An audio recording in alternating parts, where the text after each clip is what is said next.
जय हिंद सभी स्टूडेंट को। स्वागत है आप सभी छात्रों का आज के इस क्लास में। प्यारे बच्चों, आज की क्लास में हम साइंस के बहुत ही महत्वपूर्ण और वीवीआई ऑब्जेक्टिव क्वेश्चन को याद करेंगे। ये सभी क्वेश्चन 2025 के मैट्रिक परीक्षा के लिए बहुत ही वीवीआई है, तो आप सभी बच्चे इन सारे क्वेश्चन को जल्दी से याद कर लेंगे। तो चलिए पहले क्वेश्चन को देख लेते हैं। पहला क्वेश्चन है प्यारे बच्चों, विभिन्नताएं कितने प्रकार की होती हैं। बहुत ही अच्छा क्वेश्चन आपसे पूछा जा रहा है कि विभिन्नताएं कितने प्रकार की होती हैं। जल्दी से इस क्वेश्चन का आंसर बता दें। ठीक है, यहाँ पर इस क्वेश्चन का आंसर जो आपको दिख रहा है जल्दी से बताएं। इसका आंसर हो जाएगा प्यारे बच्चों कि 2 प्रकार की होती हैं, यानी आप यहाँ पर ऑप्शन नंबर बी एकदम सही होगा। तो आप इस क्वेश्चन के आंसर को याद रख लें। अगले क्वेश्चन को देखेंगे। अगला क्वेश्चन है, किसी जीव की जीन संरचना उस जीव क्या क्या कहलाता है। क्वेश्चन है, किसी जीव की जीन संरचना उस जीव का कहलाता है। जल्दी से बताएं आपको इस क्वेश्चन का अगर आंसर पता हो।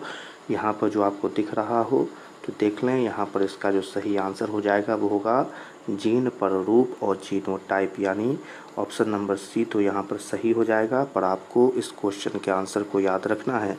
चलिए अगले क्वेश्चन की तरफ चलते हैं। अगला क्वेश्चन है, जीन पररूप तथा वातावरणीय दशाओं द्वारा निर्धारित वैसे आनुवंशिक लक्षण या विशेषक को जो स्पष्ट रूप से दिखाई देते हैं क्या कहलाते हैं। क्वेश्चन है, जीन पररूप तथा वातावरणीय दशाओं द्वारा निर्धारित वैसे आनुवंशिक लक्षण या विशेषक जो स्पष्ट रूप से दिखाई देते हैं क्या कहलाते हैं। तो चलिए जल्दी से इस आंसर को बता दें। यहाँ पर जो इसका आंसर होगा प्यारे बच्चों वो होगा लक्षण पररूप या फेनोटाइप। ठीक है, लक्षण पररूप या फेनोटाइप। तो आपको यह आंसर याद रखना है। चलिए अगले क्वेश्चन को देखते हैं।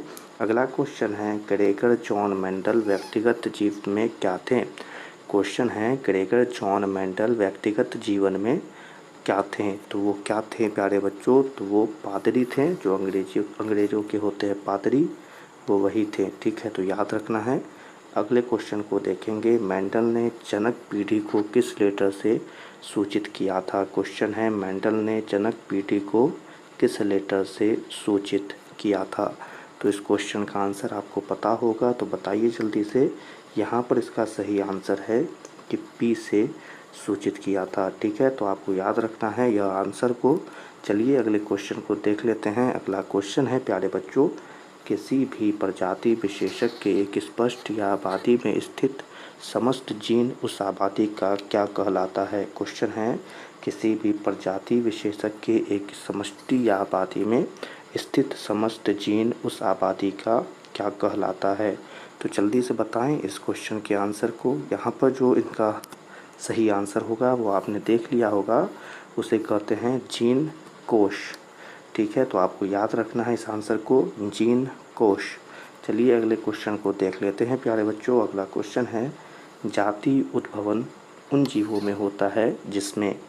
जाति उद्भवन उन जीवों में होता है जिसमें, तो क्या होगा आंसर यहाँ पर प्यारे बच्चों। आंसर होगा यहाँ पर लैंगिक जनन होता है। ठीक है, तो याद रखना है आपको इस आंसर को, क्या होगा लैंगिक जनन जिसमें होता है। ठीक है, चलिए अगले क्वेश्चन को देख लेते हैं। अगला क्वेश्चन है प्यारे बच्चों, डीएनए अनुक्रम के तुलनात्मक अध्ययन द्वारा किसी जीव के पूर्वजों की खोज को क्या कहते हैं। क्वेश्चन है, डीएनए के अनुक्रम के तुलनात्मक अध्ययन द्वारा किसी जीव के पूर्वजों की खोज क्या कहलाती है। ठीक है, तो उसे हम क्या कहते हैं, आणविक जातिवृत्त।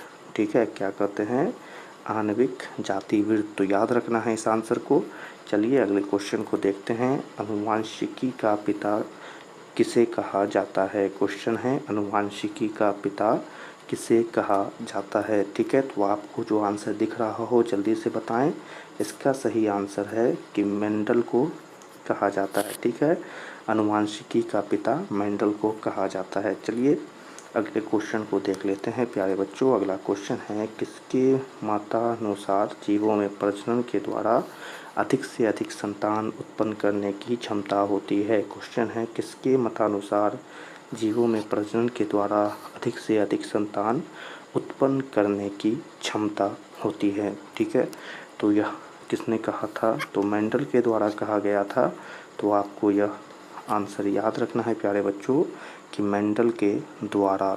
चलिए अगले क्वेश्चन को देख लेते हैं। अगला क्वेश्चन है डीएनए में कितने प्रकार के नाइट्रोजन क्षारक होते हैं? क्वेश्चन है डीएनए में कितने प्रकार के नाइट्रोजन क्षारक होते हैं? तो आंसर जो आपको पता है ज़रूर बताइए। आंसर हो जाएगा 2 प्रकार के। ठीक है, याद रखना है आपको इस आंसर को, 2 प्रकार के। चलें अगले क्वेश्चन को देख लेते हैं। द ओरिजिन ऑफ स्पीसीज नामक पुस्तक के लेखक कौन है? क्वेश्चन है द ओरिजिन ऑफ स्पीसीज नामक पुस्तक के लेखक कौन है? तो आपको यहाँ पर जो आंसर पता हो जल्दी बताएं। इसका आंसर हो जाएगा डार्विन। ठीक है, तो याद रखना है इस आंसर को। चलें अगले क्वेश्चन को देख लेते हैं। अगला क्वेश्चन है प्यारे बच्चों किसी जीव की जीनी संरचना क्या कहलाती है? क्वेश्चन है किसी जीव की जीनी संरचना क्या कहलाती है? ठीक है, तो यहाँ पर इसका क्या आंसर होगा? आंसर हो जाएगा जीन प्ररूप या जीपोटाइप।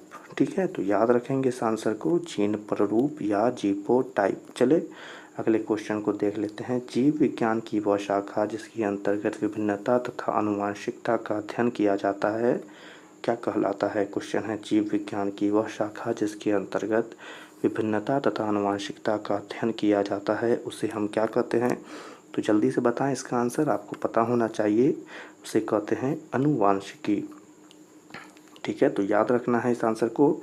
यहाँ से याद रखेंगे तो आपको याद होगा आनुवंशिकता से आनुवंशिकी। ठीक है, चले अगला क्वेश्चन आ गया है। अगला क्वेश्चन है अफ्रीकी मानव का सबसे निकट संबंधी कौन है? क्वेश्चन है अफ्रीकी मानव का सबसे निकट संबंधी कौन है? तो आपको आंसर पता होगा तो बताएं। आंसर हो जाएगा चिंपैंजी। ठीक है, तो याद रखेंगे इस आंसर को। आंसर हो जाएगा चिंपैंजी। और इसी के साथ आज की क्लास को यहीं पर समाप्त करते हैं। आप सभी बच्चे इस क्लास में बताए गए सभी ऑब्जेक्टिव क्वेश्चंस को और उसके आंसर को याद रखेंगे। ये सभी आपके 2025 के मैट्रिक परीक्षा के लिए बहुत ही वीवीआई हैं। ठीक है, तो आज की क्लास यहीं पर समाप्त होती है। क्लास पसंद आई हो तो आप सभी बच्चों से निवेदन है कि क्लास को लाइक कर दें और इसी प्रकार से महत्वपूर्ण ऑब्जेक्टिव साथ में सब्जेक्टिव क्वेश्चन के लिए हमारे चैनल को ज़रूर सब्सक्राइब कर लें। ठीक है, तो सभी छात्रों से मिलेंगे अगली क्लास में। तब तक के लिए आप सभी छात्रों को जय हिंद।